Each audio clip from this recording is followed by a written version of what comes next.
Aku di sana ada Mustafa menjabati pendamping Ramai Pama. Assalamualaikum, apa kabar sahabat bikin baju semuanya? Semoga sahabat bikin baju ada dalam keadaan sehat walafiat dan selalu senantiasa ada dalam lindungan Allah Subhanahu wa taala. Ya sahabat bikin baju, lama tak jumpa, apa kabarnya? Sebelumnya saya ucapkan terima kasih kepada sahabat seprofesi ya, sahabat-sahabat penjahit baik yang kerja di garmen-garmen, konveksi-konveksi, butik, tailor, dan permak, bahkan sampai penjahit keliling, sampai salam satu jarum. Dan untuk sahabat lintas profesi yang bekerja dari mulai yang kerja di pinggir jalan sampai yang bekerja di dalam kantoran, dari yang bekerja di dalam perut bumi sampai yang bekerja di atas menara, di atas tower-tower, terima kasih atas atensinya dan atas dukungannya untuk bergabung di channel Ajis Tailor ini, karena ini saatnya, waktunya tukang jahit ngomongin bola. Bukan wartawan, bukan pengamat bola, bukan pelit bola, tapi hanya tukang jahit yang hobi ngomongin bola, hobi ngamatin bola, nggak hobi ngamatin tetangga. Ya sahabat bikin baju, di kesempatan kali ini mungkin akan kita awali dari Euro ya, dari kemeriahan Euro 2024 yang sedang digelar di Jerman di sana, yang mana di samping kemeriahan dari banyaknya ini ya gol yang tercipta dan juga dari langkah-langkah tim-tim besar, tim-tim elit seperti Inggris, Italia yang sebenarnya kurang begitu memukau ataupun sedikit agak mengecewakan mungkin ya untuk penampilan tim-tim yang tadinya dijagokan, baik Inggris, Prancis. Bahkan kalau saya lihat Jerman sendiri dari segi permainan memang tidak seperti Jerman yang sebelumnya lah, seperti itu. Tapi justru gebrakan-gebrakan dan penampilan-penampilan yang begitu agresif, yang begitu frontal dalam penyerangan, itu justru ditunjukkan oleh tim-tim yang lebih medium ya. Seperti halnya kita lihat penampilan Turki, penampilan tim Nasrumania, dan bahkan tim-tim yang tadinya jarang ikut ya tampil dia seperti Albania itu sangat menghibur sekali dari penampilan mereka. Dan menarik di sini kita lihat timnas pusat kita ya, timnas pusat yang ada di Eropa, timnas Belanda. Dilihat ini mirip-mirip timnas kita waktu di Piala Asia kemarin, langkah timnas Belanda asuhan Ronald Koeman ini. Ini mereka kan satu kali menang di pertandingan pembuka ya, waktu melawan Polandia. Belanda menang, yang keduanya seri, dan yang ketiga ini ditaklukkan oleh Austria. Austria yang tampil sangat luar biasa menurut saya ini permainannya. Bisa jadi kalau lihat permainan di penyisihan grup Austria, kayaknya layak untuk dijagokan bisa tampil sampai mencapai babak final nanti. Dan menarik memang kalau melihat timnas Belanda ini, beruntungnya di Euro kali ini berbeda dengan Euro sebelumnya dalam sistem ininya, yang mana sekarang ada yang tim yang lolos ke 16 besar itu bukan hanya dari peringkat 1 dan runner up, tapi ada peringkat ketiga terbaik. Nah, kalau Belanda kan ini menjadi salah satu peringkat ketiga terbaik, dan memang posisinya juga di klasemen peringkat 3 ini kan Belanda ada di peringkat nomor 1. Ya meskipun dulu kita ya timnas Indonesia, timnas kita waktu di Asian Cup kan di Qatar itu juga melalui pintu dari runner up peringkat ketiga terbaik ya, lolos ke 16 besar itu. Cuman kalau timnas Indonesia kan dulu posisinya di klasemen peringkat ketiganya itu ada di bawah. Dan itu juga di detik-detik akhir dengan pertolongan dari waktu itu Kyrgyzstan yang mengalahkan Oman. Nah, sejauh ini Ronald Koeman ini sepertinya akan mengikuti jejak STY ya, jejak Sintayong untuk lolos ke 16 besar, pas 16 besar melalui peringkat ketiga terbaik. Ini memang jalur yang sangat favorit ya di dalam setiap turnamen. Peringkat ketiga terbaik ini, jalur ini sangat favorit untuk apa tim-tim yang eh, inilah apa memang tidak kurang difavoritkan untuk melaju terus sampai ke fase-fase berikutnya. Mari kita tunggu ya, kita lihat saja nanti apakah tim-tim yang luar yang diunggulkan yang tadinya difavoritkan sebagai juara seperti Prancis, Inggris. Kalau Inggris kan di Piala Eropa sebelumnya dia tampil sebagai runner up kan dikalahkan Italia ya melalui adu penalti. Dan bahkan kalau Prancis itu runner up Piala Dunia. Nah, menarik kita lihat kiprahnya apakah mereka akan terus melaju ataukah akan terhenti di babak-babak berikutnya. Babak 16 besar, 8 besar. Karena mereka khusus kalau untuk Prancis ini kan posisinya dia runner up jadinya gitu sekarang di Indonesia Group. Kemungkinan di babak 16 besar nanti akan bertemu tim yang menduduki peringkat 1 ataupun yang lebih kuat lagi seperti Jerman itu kan. Dan ini sahabat bikin baju yang menarik untuk kita tunggu saja nanti kita simak. Dan nanti malam itu undian drawing pembagian grup untuk penyisihan ataupun kualifikasi Piala Dunia 2026 round ketiga itu akan dilakukan di Kuala Lumpur di markasnya AFC. Mungkin menarik kita lihat nanti. Kalau menurut saya sih untuk Indonesia ya mau digrupkan dengan tim mana aja itu nggak ada bedanya kalau buat kita karena kita memang apa di sini berposisi sebagai tim underdog ataupun tim yang paling lemah lah dianggap di kumpulan grup-grup yang lolos ke 16 besar ini bersama Kuwait dan Korea Utara gitu ya Indonesia ini. Dan apapun nanti akan di grup manapun bersama tim manapun itu nggak berpengaruh karena buat kita ya seperti biasa nanti mau dengan tim mana negara mana juga pasti ya kita mah masuknya grup neraka. Nggak pernah Indonesia nggak masuk grup neraka baik dari skupnya AFF, AFC. Pasti apalagi nanti di Piala Dunia pasti akan masuk grup neraka lah, nggak ada yang tidak neraka buat timnas kita. Itulah yang penting, itulah jangan jadi beban mau dengan Arab, Jepang, Korea itu nanti. Yang penting kita bermain memberikan yang terbaik aja gitu ya sahabat bikin baju. Apalagi kan kita ini apa namanya nggak perlu dibebani dengan hal-hal yang misalnya harus realistis, harus masuk akal. Pokoknya berikan yang terbaik, itu urusan belakangan. Mau kita nantinya apa, jangan dibebani dengan kita nanti satu tim dengan tim mana gitu. Nanti kita itu apa yang kita akan hadapi itu tim yang wah gitu. Nggak perlu lah, yang penting kita sekarang tanpa beban.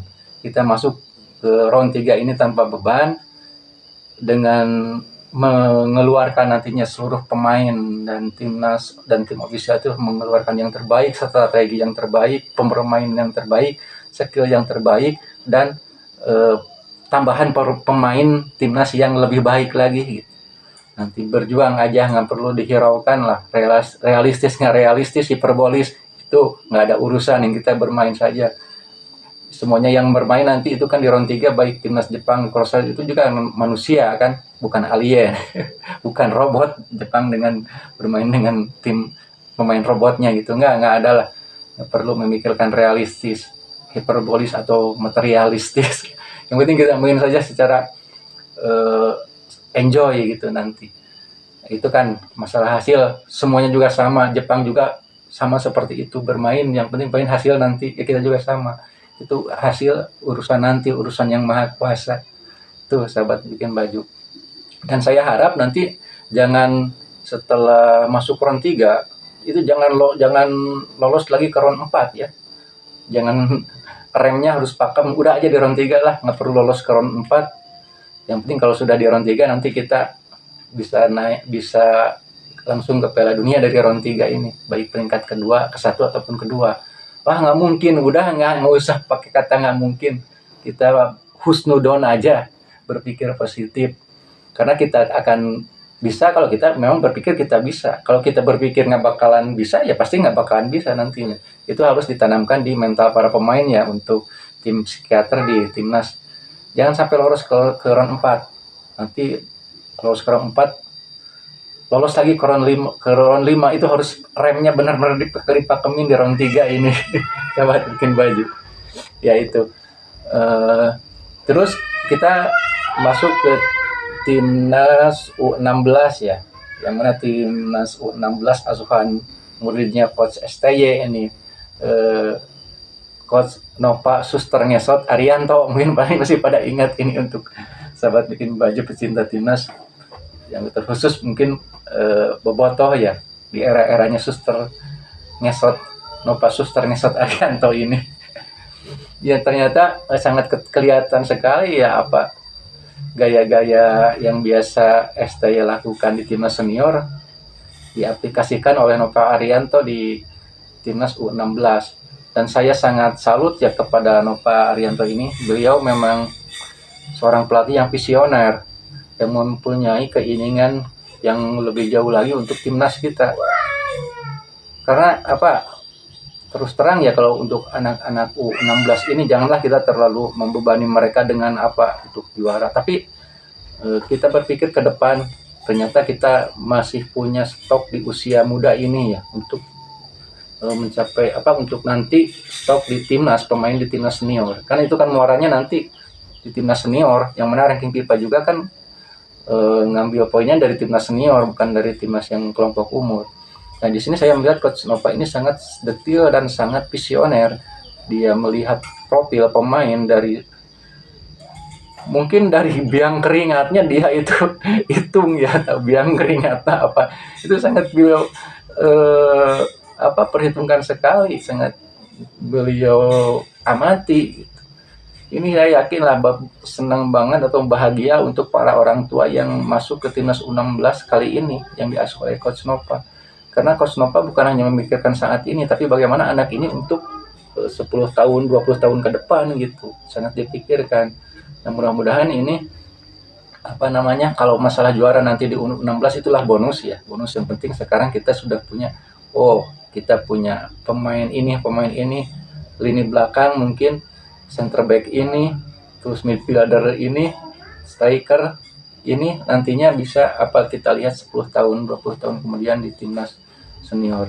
Mungkin nanti 10 tahun, 20 tahun masuk timnas senior, dan timnas senior kita di waktu itu mungkin sudah bukan di kelas Asia lagi mudah-mudahan, ataupun sudah sejajar dengan tim-tim seperti Jepang itu dan lain-lain.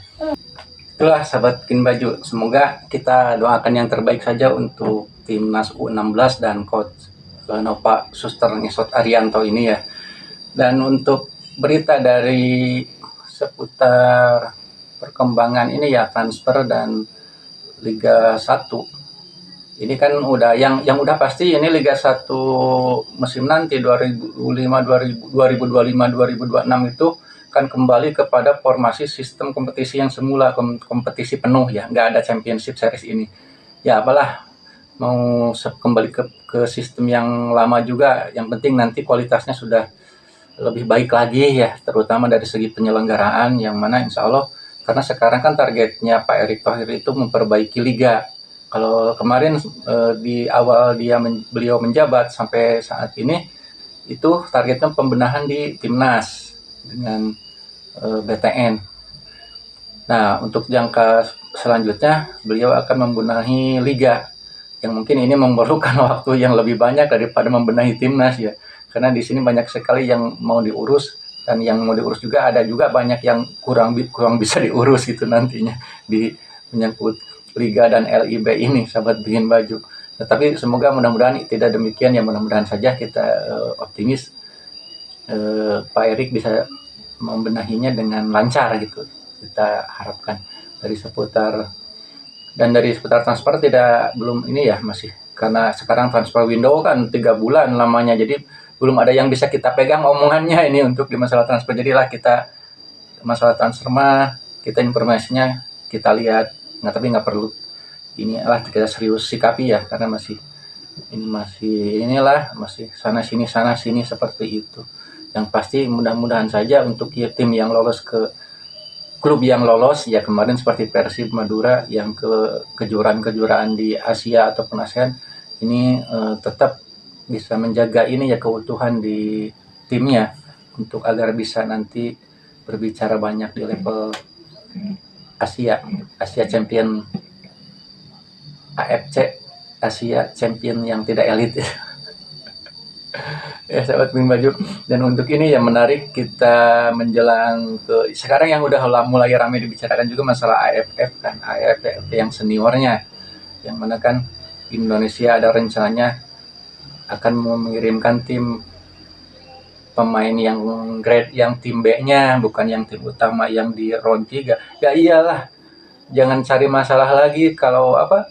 Jangan cari masalah lagi. Nanti di AFF menurunkan timnas yang di ini yang mau diturunkan ke round 3, mau nyiksa pemain, nanti kalau pada pemain pada rusak gimana mau bisa kita berbicara di round 3. Ya udah di AFF mah pakai pemain yang ini aja, atau pakai seleksi ya, dipakai buat seperti apa ya, saringan, ataupun seperti halnya kita kalau bisa menadaptasi kompetisi yang ada di AFF kan, ada champion elite, champion 2 yang tidak elite, ada AFC Challenge Cup. Nah, bagaimana kalau kita buat di timnas juga seperti itu, ada timnas elite yang untuk timnas yang untuk ke Piala Dunia yang ke round 3 itu kan ya, terus ada timnas yang belum elit ini. Nah, ini yang belum elit ini nanti di filter di kejuaraan seperti AFF. Ini nggak baik pemain yang dari Liga 1, pemainnya pokoknya yang belum masuk ke timnas yang elit gitu, disaringnya di situ, baik yang diaspora, yang dari Liga 1 yang disaring di AFF. Nanti seperti ada ini yang terpilih naik ke yang elit. Nah, dari yang elit juga nanti kalau yang performanya menurun, turun ke yang timnas yang tidak elitnya gitu. Seperti itulah saringannya kalau bisa. Biar ada ini apa, semangat kompetisi di diri pemain juga kan. Ada motivasi lebih. Ibaratnya seperti inilah. Ingin naik level, ingin dilirik Sintayong, jadi latihan pun pasti bakal ditambah pemain-pemain itu. Dari yang biasanya misalnya berlatih bersama tim, dia akan menambah porsi latihan dengan yang latihan-latihan mandiri seperti itu, karena ada motivasi mengasah terus skillnya. Nah, harapan bisa seperti itu. Nah, itu saja mungkin sahabat Bikin Baju untuk video kali ini. Jangan lupa ya, bantu channel kita ini dengan memberikan komentar-komentar dukungan yang positif kepada channel ini, agar bisa lebih berkembang lagi dan bisa lebih baik lagi. Karena channel ini adalah milik kita, milik semua pecinta bola, milik tukang jahit yang hobi nonton bola. Itulah sahabat Bikin Baju. Salam untuk sahabat-sahabat Bikin Baju yang ada di pelosok daerah, di pegunungan, di hutan, di lembah, di ngarai, di gua-gua, di pesawahan, tapi hutan, pinggir hutan, tengah hutan, dalam hutan. Semoga sahabat semuanya senantiasa dilancarkan rezekinya dan dimudahkan segala urusannya. Jangan lupa dari saya sebelumnya, untuk sahabat Bikin Baju semuanya, istirahat yang cukup, terus jaga kesehatan, dan jangan lupa olahraga. Assalamualaikum warahmatullahi wabarakatuh. Salam Bikin Baju.